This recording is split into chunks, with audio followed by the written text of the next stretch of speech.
Hey, what's up mga kabarya? Ayan guys, magdi-deliver tayo ngayon ng malalaking parcel sa dalawang subdivision. Ayan, medyo madami itong deliver ko ngayon. At napakaganda ng panahon, napakainit. Ang ginagawa ko lang, lagi akong may baon tubig para di ako ma-stroke sa daanan. Sana maraming tip ngayon magbigay mga kababayan natin. Ayan, susunod-sunod ko nga pala dyan yung mga blockings.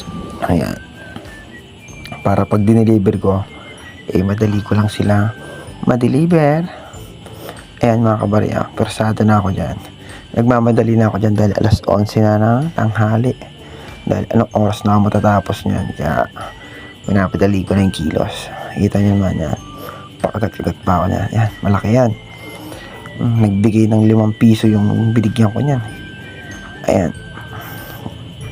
Sana guys, yung mga nagpapa-order naman, sana wag naman sobrang lalaki ng mga ino-order niyo sa JNT or Shopee or TikTok. Kung kaya nyo naman bilhin sa hardware, bilhin nyo na lang. Huwag nyo na iasa sa mga rider or mga courier.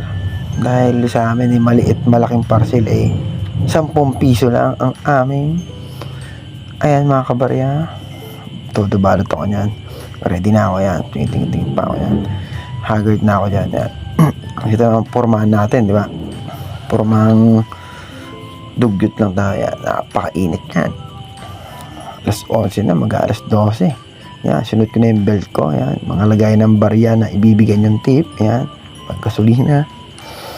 Yan, naisa yung gloves ko. Siyempre kailangan naka-gloves para hindi mainitan yung ating kamay. Ayan guys, paalis na ako nyan. Sombrero tayo. Hindi na pala ako nag-helmet yan dahil katabing yung warehouse namin, katabi lang yung subdivision. Kaya sa loob naman ako subdivision. Ayan yung sako. Ayan, malalaki din yan. Yan, ipipix ko nga pala dyan. Yung parcel yan, para sa harapan ko lang yan. Ready na ako. Let's go. May iwan pa pala. Kala ko alis na ako.